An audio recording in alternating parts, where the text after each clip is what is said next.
Shalom, shalom, shalom.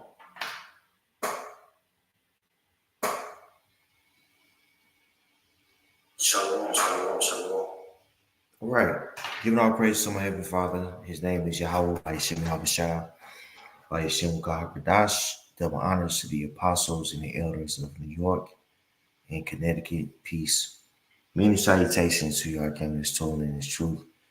Me and a brother last night went to a wine store to get a couple of bottles for the rebels, and the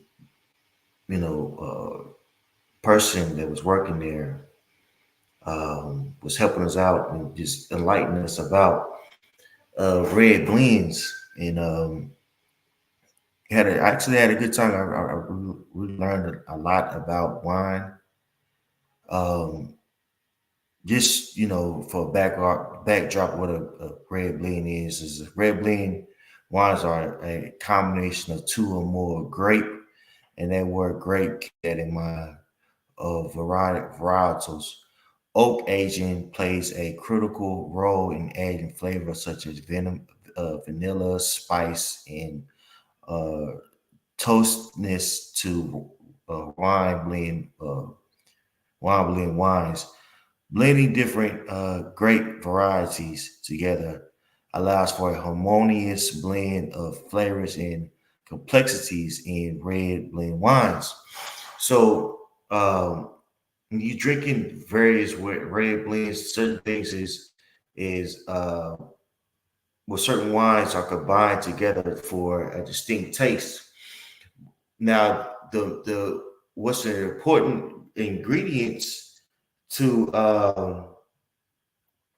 to this is what is that grape. Okay. Now, and if you wanted to make wine, um, you would have to have a certain grape, and that grape would have to taste a certain way. But if you're um, making if your ingredients is spoiled, then you're in trouble. And this is what the nation of Israel was to uh, the Most High. We were wild grapes. Okay, now wild grapes, they're edible, but that doesn't mean they taste good. The skin and flesh have a bitter, sour taste. The best tasting grapes are the ones that have gotten the most direct sunlight. So, these wild grapes, they're very bitter to the taste. Okay, and the nation of Israel has become very bitter to the Most High. Symbolically speaking, our ways, aren't pleasing to Him. Okay, now let's get Isaiah 5:1. It says, "Now will I sing to my well beloved a song of my beloved touching his vineyard. My well beloved hath a vineyard in a very fruitful hill." Okay, which is that well beloved. We know we're talking about the Most High. It says, "And he fenced it and gathered out the stones thereof and planted it with the choicest vine and built a tower in the midst of it, and also made a winepress therein. And he looked that it should bring forth grapes, and it brought forth wild grapes." You see that? So the Most High uh, placed us in, the land of Israel, a very plentiful land, gave us a name above the nations via our deliverance from Egypt, yet our people mixed and mingled with the heathen round about them, causing them to be displeasing to the Heavenly Father. Okay, we were bitter. Okay, now when you look up that word bitter, And interesting, I wanted to use this Microsoft Copilot, which I believe is AI. It says bitter can mean a few different things depending on the context. Taste, having a sharp, pungent taste that is often unpleasant. You see that? So it's very unpleasant. You know what I mean? For example, unsweetened cocoa has a bitter taste, right? Emotional, feeling angry, hurt, or resentment because of bad experiences or a sense of unjust treatment. For example, someone might feel bitter about losing a promotion. And because our people worship these various idols, they became not only bitter towards the Most High, but bitter towards one another. Let me prove that for you guys, man. Okay. So, what's that? I think it's second Esdras 14. No, matter of fact, it's Wisdom of Solomon 14. Yep, 14. Get this for you guys real quick. I think it's around like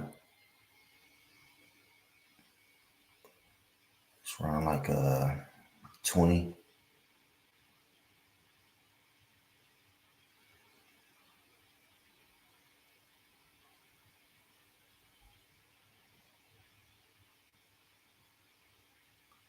Let's see here.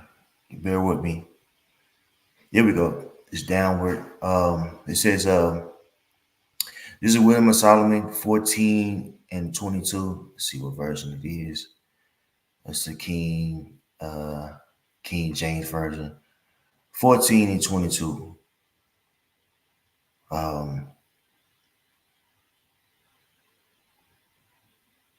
me see, leave it down. 14, 22. Moreover, this was not enough for them that they erred in the knowledge of the Most High, but whereas they lived in the great war of ignorance, those so great plagues called they peace.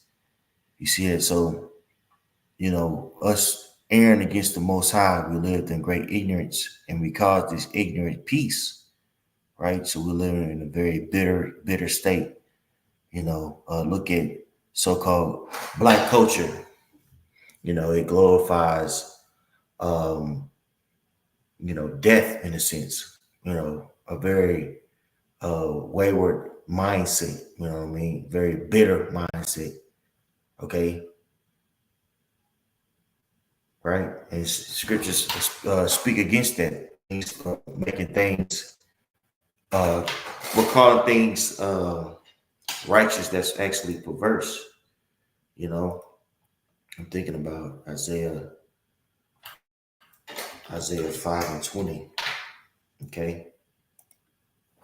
Isaiah 5 and 20. Right? Woe unto them that call good evil.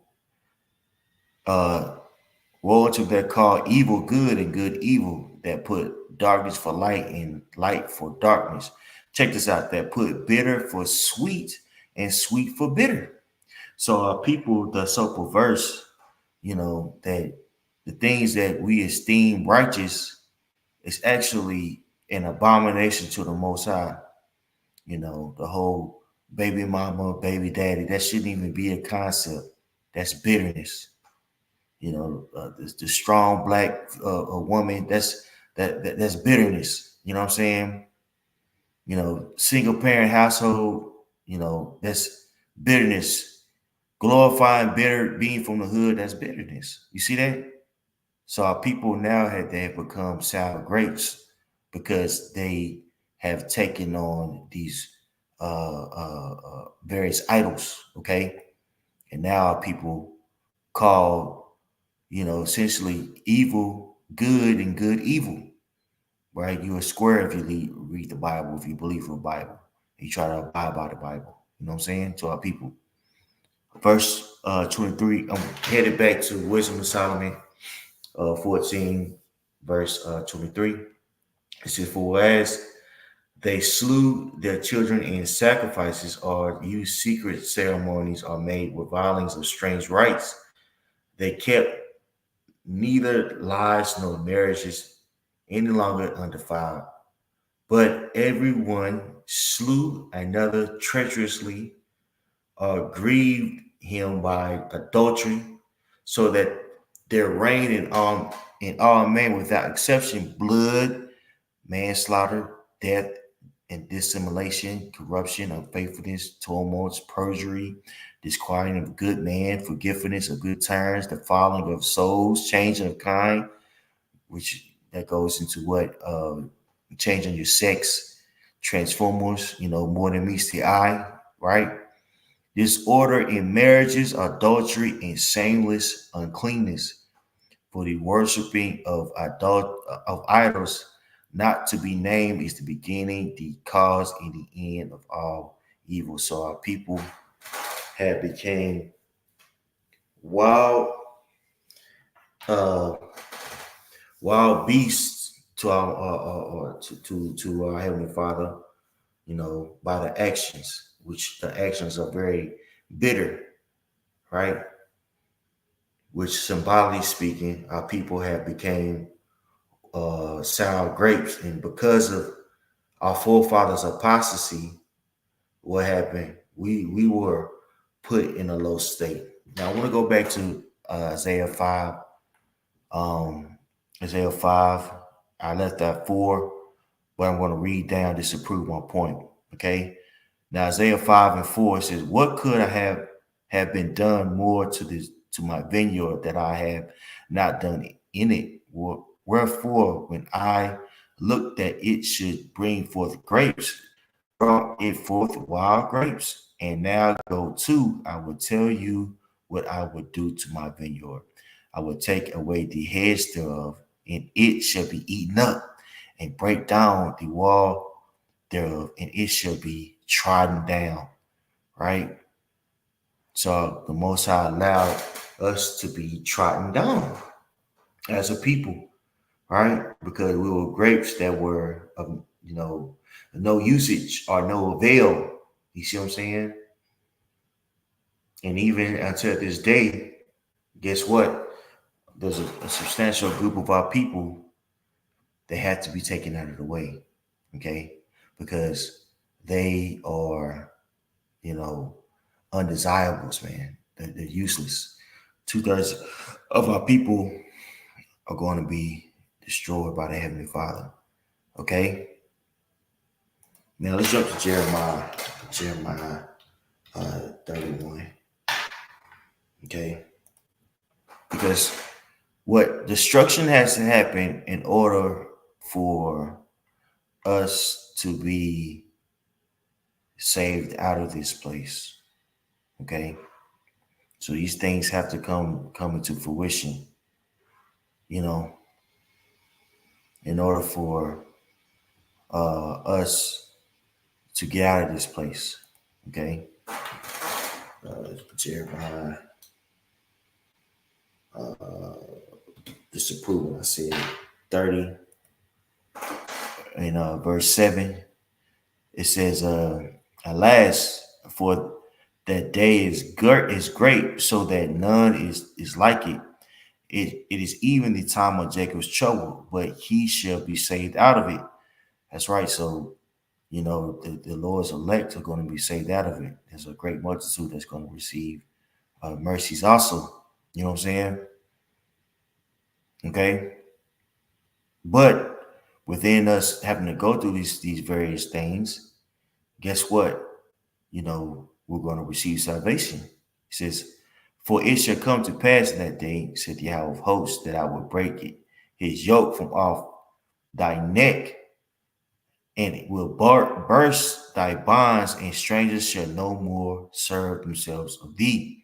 So yes, trouble is coming, but salvation is coming too, to where, you know, he's going to break the bands of the strangers that is ruling over us, these various heathens, and the top heathen, Esau, Edom, alluding to Psalms the 83rd chapter. Okay, And also he's going to do what? He's going to raise up King David once again. But they shall serve Yahweh their power, and David their king, whom I will raise up unto them. Therefore, fear thou now, my servant Jacob, saith Yahweh, neither be dismayed, O Israel, for lo, I will save thee from afar, and thy seed from the land of their captivity, and Jacob shall return and shall be in rest and be quiet, and none shall make him afraid. That's right. So we are headed towards salvation. We're headed towards, peace. And yes, we have to go through hell, but that's a beautiful thing that we're in the last, the last judgment, because we're not gonna have to be, we're not gonna have to deal with the iniquities of our forefathers anymore. Okay, and that's gonna be important. Now, that's gonna be very important for salvation. Now, let me get this for you guys. Okay, this is tie into everything I'm saying. Jeremiah 31:29. In those days, they shall say no more, the fathers have eaten a sour grape, and the teeths, and the children's teeth are set on edge. Let me get this in the NLT for you. Okay, get this in the NLT for you, man. All right. It says, the people will no longer quote this proverb. The parents have eaten sour grapes, but their children's mouth pucker at the taste. You see that? So we're not going to have to, deal with our forefathers' iniquities anymore, right? Which we know reincarnation is in the scriptures, but, we're not going to be deemed as undesirable for in the eyes of the Heavenly Father.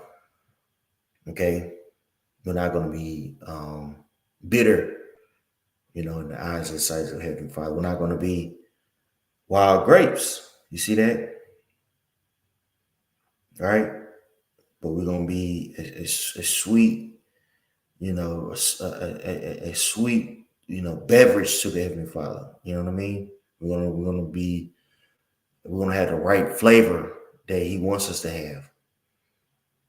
Okay, but it's only, that rest is ultimately coming for the nation of Israel. But we want to be a part of the people that's ushering in, that salvation. Okay, so I end it right there. Pray is edifying. You know what I'm saying? Giving our praise to my Heavenly Father's name is Yahweh, by Yeshem, Yahushua, by Yeshem Kakadash. The honors to the apostles and elders everywhere. Peace and meaning salutations to Yah Yam that's telling us truth. Shalom.